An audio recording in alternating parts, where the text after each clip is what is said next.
বৌমা বৌমা দুটো খেতে দাও না, বড্ড খিদে পেয়েছে। দাদু তোমার খিদে পেয়েছে? দাঁড়াও আমি খাবার নিয়ে আসছি। না দাদু ভাই, তুমি ওসবে কান দিও না। তুমি পড়াশোনা করো, তোমাকে অনেক বড় হতে হবে, মানুষের মতো মানুষ হতে হবে। না দাদু, আমি বড় হতে চাই না। বড় হয়েই তো যারা বুড়ো হয় তাদেরকে এভাবেই কষ্ট দিতে হয়। না দাদু ভাই, এসব কথা বলতে নেই, তুমি পড়াশুনো করো।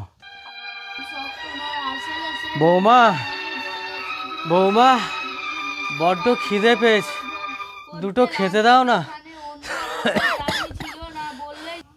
কি হয়েছে? কি চিৎকার করছেন কেন? সব সময় শুধু খাই খাই খাই। এই নি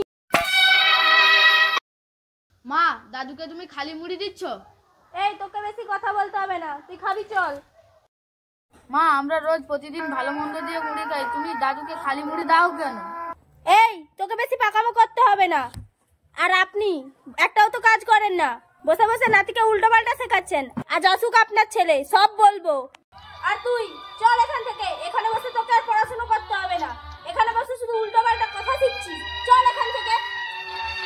বৌমা বৌমা ওকে বোকাবকি করো না বৌমা, আমি আমি এই মুড়ি খেয়ে নিচ্ছি, আমি এই মুড়ি খেয়ে নিচ্ছি।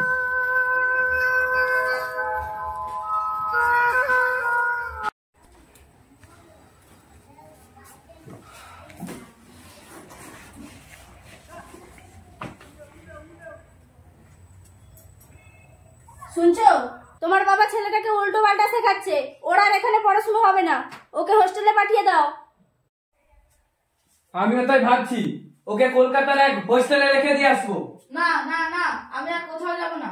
দাদুকে ছেড়ে আমি কোথাও যাব না, আমি এখানেই পড়াশোনা করব। তোকে কলকাতা থেকেই পড়াশোনা করতে হবে।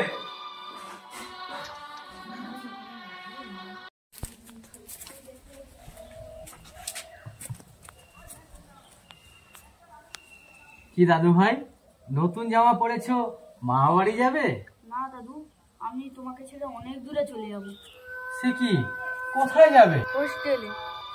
এই ওঠ বাবা, আমরা কলকাতা গেলাম। কলকাতা কেন বাবা? ওর এখানে আর পড়াশোনা হবে না, ওকে হোস্টেলে রেখে দিয়ে আসবো। এখানেও তো পড়াশোনা করা যেতে পারে। বুড়ো হয়ে তো মরতে গেলেন, আপনি আর পড়াশোনা কি বোঝেন? আসছি আমরা। দাদু ভাই আমাকে ছেড়ে যেও না দাদু ভাই, দাদু ভাই আমাকে ছেড়ে যেও না, দাদু ভাই আমাকে ছেড়ে যেও না, দাদু ভাই আমাকে ছেড়ে যেও না, দাদু ভাই, দাদু ভাই।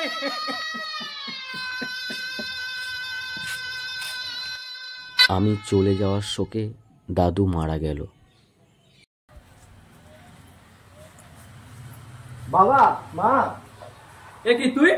এই দেখো তোমাদের জন্য বৌমা এনেছি। এ কি, তুই বিয়ে করেছিস? বউকে নিয়ে থাকবি কোথায়? কেন মা, দাদুর ঘরে থাকবো আমরা। বউকে খাওয়াবি কি? আমি চাকরি পেয়েছি বাবা, তোমাদের থাকা খাবার দায়িত্ব সব এখন আমার। চলো বউ।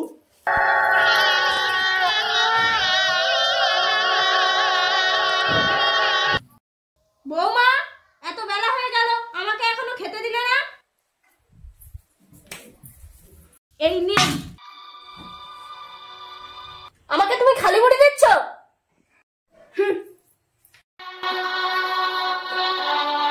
কি গো, শুনছো? তোমার বৌমা আমাকে খালি মুড়ি দিয়ে গেছে। কি হয়েছে? এই দেখো। হ্যাঁ, এত বড় স্পর্ধা? খোকা খোকা,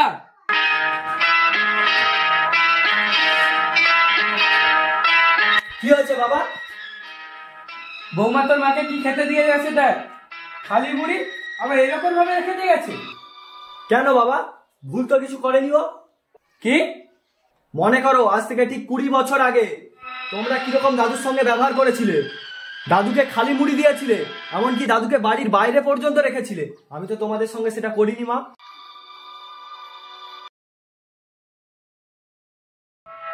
কেন মা, কেন বাবা, বৃদ্ধ হলে কি মানুষকে অপদস্থের শিকার হতে হবে? তোমাদের মতো হাজার ছেলে বৌমারা আজকাল তাদের বৃদ্ধ বাবা মায়ের ওপর এরকম ভাবে ঠিক অত্যাচার করে চলেছে দিনের পর দিন। তাই তোমাদেরকে শিক্ষা দেওয়ার জন্য আমি ওকে খালি মুড়ি নিয়ে পাঠিয়েছিলাম, যাতে তোমরা তোমাদের ভুল বুঝতে পারো। আমরা আমাদের ভুল বুঝতে পেরেছি খোকা, আমাদেরকে ক্ষমা করে দিন। আমাদের কাছে ক্ষমা চেও না, চাইতেই হলে দাদুর কাছে গিয়ে চাও, তবেই দাদুর আত্মা শান্তি পাবে। বন্ধুরা, কথায় বলে যেমন কর্ম তেমন ফল। আমরা যেমন কর্ম করব ঠিক তার ফল সেরকমই পাবো।